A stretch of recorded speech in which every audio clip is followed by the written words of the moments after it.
it's got a countdown going. Good morning and welcome to AM News Network presents the Morning Report with Rachel Baird and Ed Peruta. We're here every Monday through Thursday from 7 to 7:30 a.m. Join us on Saturdays with our co-host, retired Lieutenant Colonel Matt Tyszkka. Good morning, Ed. Good morning, Rachel. How are you? I just want to ask you this morning, based on your experience of over 40 years in video recording police activity, both here in California and Florida and wherever else, you have, based on this experience, divided the scenes that you've approached and recorded into different categories, correct? Right. And I know that the broad categories, types of scenes and responses, you have active crime, active motor vehicle, and then active fire, search and rescue, other. Protests, riots, assemblies, other. Active other. And then you divide these into hot and cold. And with regard to the crime scene, there's an additional category called tactical. Okay. Can you explain these categories a little bit? Yeah, and I'm going to start out by explaining the way the fire service defines a scene. A house or a building is on fire. The interior of the fire building and the immediate area outside the fire area is a hot zone. Very dangerous. You got to know what you're doing. You got to pay attention. You got to have teamwork. Then you go out and there's what's called the warm zone, where I can be 500 feet away from a building, but if the building blows up, I've still got a little bit of danger. But then there's the cold zone, where you've got your resources back here. Your command center is not in danger. When the World Trade Center came down, there were people right in front of the building controlling what was going on in the building, and when the building came down and took out the command center. That's the hot zone. Hot zone. Not yet assessed. Active rescues in progress. Evaluating victims and patients. Looking for a suspect in that area. Laying fire hoses, fire apparatus still arriving at the scene and being positioned. All of that I consider to be a hot situation. Back away and don't get in their way, and don't delay them, and let them do what they do. Videotape it, record it, photograph it, audio record it, report from it, but stay out of their way. Treat them like grizzly bears eating fish. Stay on the bank and don't get in the water, and don't try to take the fish out of their mouth. Then we have the warm zone, or it's under control. Now they've assessed the situation and they're treating people and they're extricating and cutting people out of cars. You can get a little bit closer and you can work around the perimeter, but don't get in their way. Don't go running up to a fire chief who's barking orders at his men, or a police chief who's coordinating a tactical situation where he's positioning officers around the barricaded suspect with a hostage, and say, "Chief, can I get a soundbite?" You don't do that. Leave them alone. Let them do their job. Get your shots and get out of there. Get your shots and move back. Don't get in their way. At nighttime, don't put your floodlight in an officer's eyes and take away his night vision. There's just a lot of little things that, and I'm going to define this. The mainstream media and the experienced news gatherer understands this. The average private citizen with a cell phone may not understand it.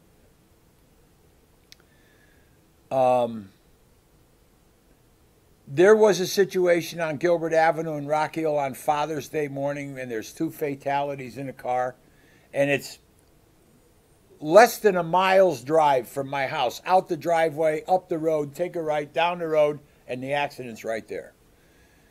I park my vehicle where I know it's not going to block arriving apparatus or exiting ambulances. I take my tripod, I take my camera, I walk up to the scene, I put my tripod up, I put my camera on it, and I start videotaping the activity. The actual extrication of the person who's alive and taking him away and putting him on a gurney and into an ambulance, and the body hanging out of the car. I was not in anyone's way. I did not block one person. Not one person had to walk to the right or walk to the left to go around me. They could go in a straight line, which is the fastest that they needed to do. So... And nobody claimed you were in the way. And nobody claimed I was in the way. There were questions about the images that I captured, but there was no question that I had the right to be there in Rocky Hill. Well, there were no question about the images you captured from the people at the scene, right? No. There's family members that have filed a lawsuit, but, you know, hey, you got 500 bags of Hellboy heroin in the trunk of a car, you ran from a police officer, and you wrapped your ass around the tree. You and your passenger. And I'm going to go on that the passenger knew what was going on. But that's neither here nor there. No. That is the consequence to running from a police officer. Well, let's stay on topic here. The other thing I want to get to is who owns the ground of a fire accident scene. I've heard you mention that so many times since I've met you. I want to say it's Section 7-313 of the Connecticut General Statutes. 313A, Fire Police. And then 313E is the authority of a fire officer during the emergency. Then it's 313E. In other words, the first arriving firefighter. He could be a guy that's been on the department for 6 months. The minute he gets out of his car and stands at the scene, he is in charge of that scene. Now, a lieutenant comes up, and the lieutenant can take over command of that scene. A captain comes up, a deputy comes up, an assistant comes up, the chief comes up. The senior fire officer at the scene where fire is working owns the ground, literally, owns the ground he works on. Police officers do not own the scene, even if it's a crime scene. They do not own that scene until fire turns it over to them. The rescue, we've got the people out of the cars. Okay, now I'm going to turn it over to the police department.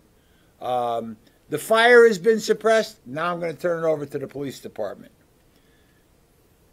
Fire owns the ground they work on.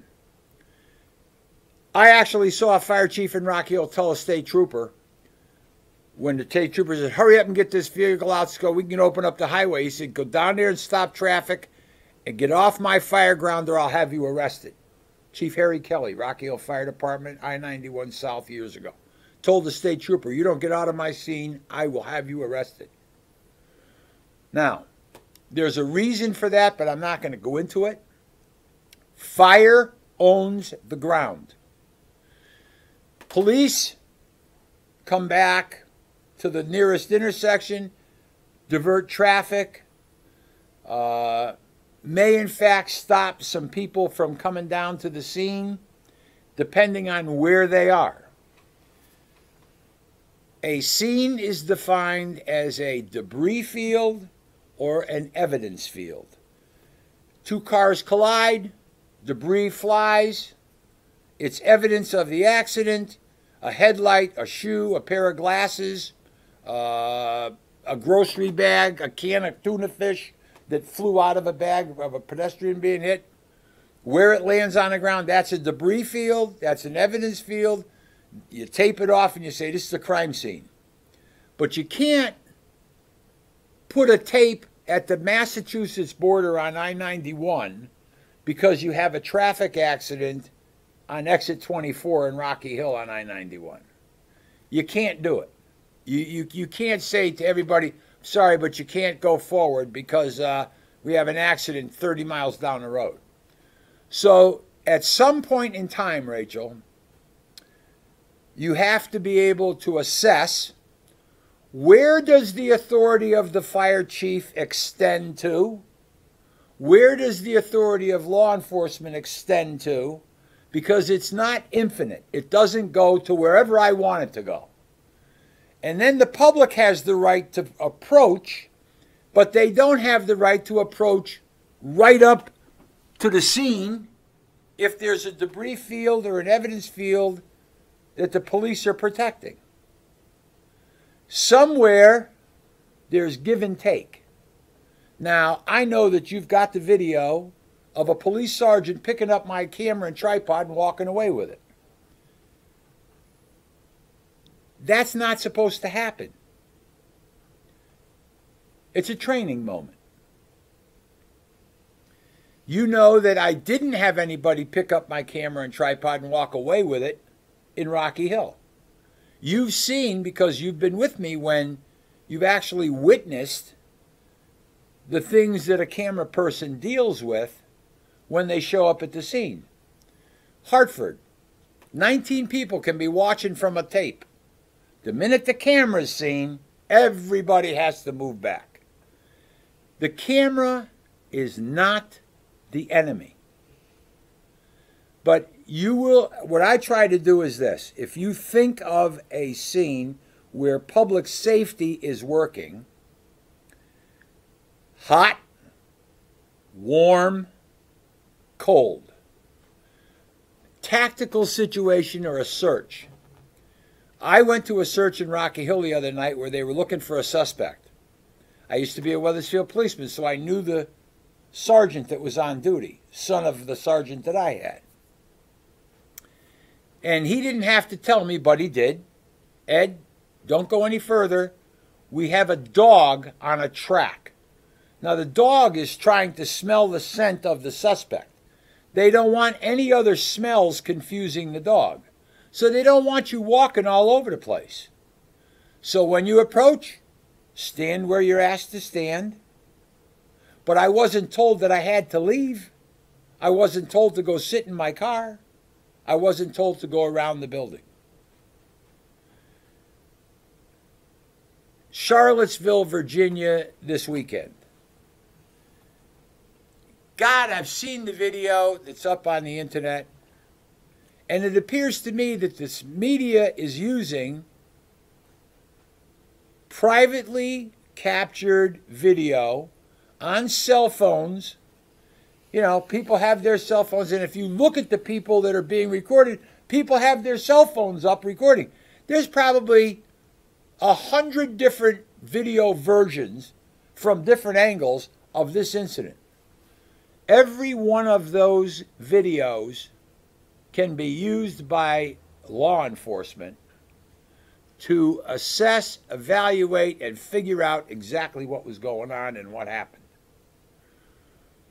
The question is, do you have the right to take that video? Or do you ask for it? I don't know how you would have the right to take it, Ed. Well, evidence? I'll tell you a story. Back in the 80s, maybe early 90s, Trooper Bagshaw was killed at a gun store in eastern Connecticut. American News had a camera at the gun store before the state police arrived. Trooper Bagshaw was dead in his car. State police arrived, set up a perimeter, and the American News cameraman went to leave the scene to bring the tape out to the TV stations. It was prevented from leaving. And the state police took the tape out of that camera because it was the first video shot of the scene, and I believe it may have contributed to the evidence in the trial or the incident of the shooting of Trooper Bagshaw. California, J.C. Playford has had his camera seized, has had the card taken, memory card taken out of the camera, and the police and prosecutor looked at the video without a warrant, saying, well, that's evidence. It's evidence of what happened. Cameras do get taken, Rachel. They do get reviewed, and clips do get deleted because there's been very little training of police officers in how to deal with what's now almost in everybody's hand. the high-definition camera. Well, let me clarify. I didn't say that it doesn't happen. I said I was saying under what authority would it be taken, and if there really is no authority to take it, that's a whole different issue. Maybe that needs to be decided. I mean, in the Ninth Circuit, we have an appeal filed on behalf of American News and J.C. Playford that incorporates the Federal Privacy Act, where journalist work product is not supposed to be seized by police officers, and of course, we'll see how that comes out. Right.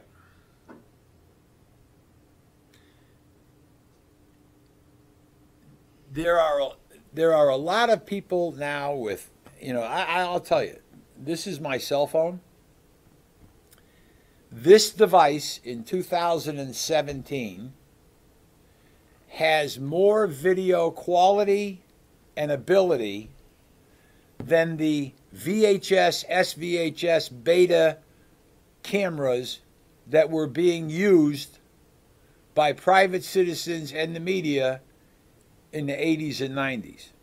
This right here is bigger is not better. 20 years ago, when I had a camera on my shoulder, I was asked by law enforcement, "Oh, well, you're not the real media. Where's your real camera?" And I would sit there and say, "Well, you got penis envy? You think bigger is better?" It's not. It's not. I said back then that cameras are going to get smaller and better, and the first camera was used to capture the mayor of Washington, D.C. buying drugs. Can't remember what his name was. But Marion Barry, the mayor of D.C. You just magically remembered. Master control. But somebody had the small camera.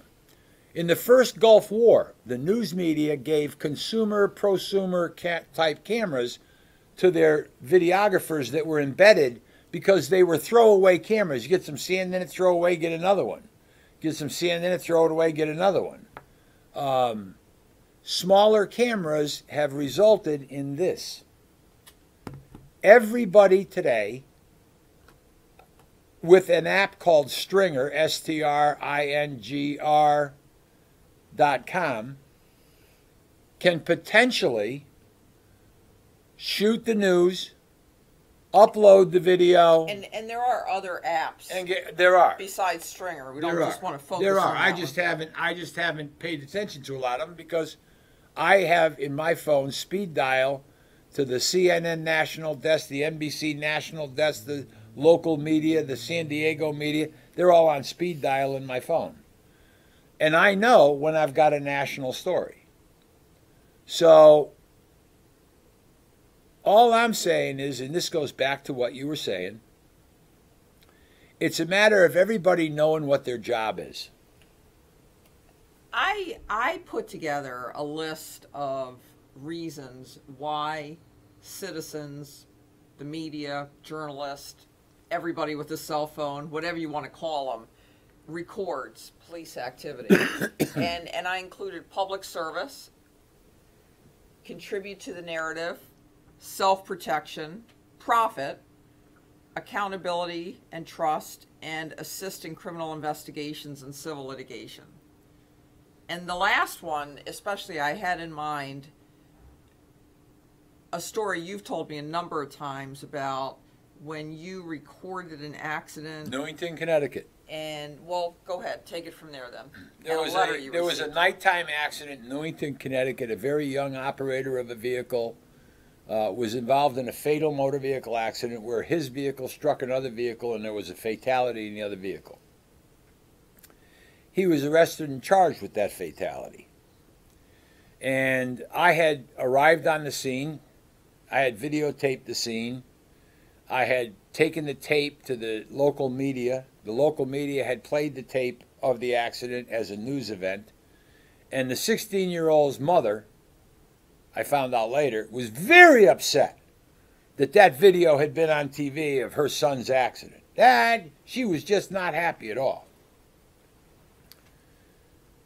A couple of months, maybe a year later, 6 months later, a private investigator came up to me and asked if I would share my tape with the family for investigative purposes. Here's a copy of the tape. Maybe a month later, I get a letter from the mother, a very emotional letter, explaining how she was upset, offended, thought I was a ghoul of some kind, but that the video that I recorded showed that the vehicle's lights were on, not off, as charged. He wasn't operating the vehicle with the lights off. And the charges against her son were dropped because of the content of the video recording that I shot at the scene. And she thanked me very much for being there and documenting the situation. Because what happens is this. When there's an accident, the fire department, under 7-313E, takes control of the scene. And regardless of the evidence that exists when they get there, they got to get the guy out of the car. They turn keys off, they shut lights off, they cut battery cables to kill power to the car that they're going to work on. They do a lot of things when they get there that may alter the evidence. And the fire department got to the scene, and whatever they did, I guess the key was off, the lights were off, the battery cable was cut, and everybody assumed that he was driving without lights. My video got there before the key, the switch, and the cable were cut. And a lot of times I've gone to labor unrest picket lines, and recorded, and then had local law enforcement come up to me afterwards and say, "Can we get a copy of your tape?" They wanted to see some of the people in the crowd. I said, absolutely. The mainstream media, you only get what goes on TV. You do not get the raw footage. They protect their raw footage. As a former police officer, former EMT, briefly a firefighter, I give my tapes to public safety if they want it, so that they can use it to evaluate, because usually I'm videotaping when they're running around, and they only start to take photographs after everything's done. I can take you to the scene of an accident in a civil trial, and you can hear the pain in the victim's voice. You don't have to be told about it. You can hear it. You can see the carnage of running from a police officer, or what could happen when you run at 106 miles an hour through an intersection in a rural, suburban, rural area of a community. They have trees on the side of the road.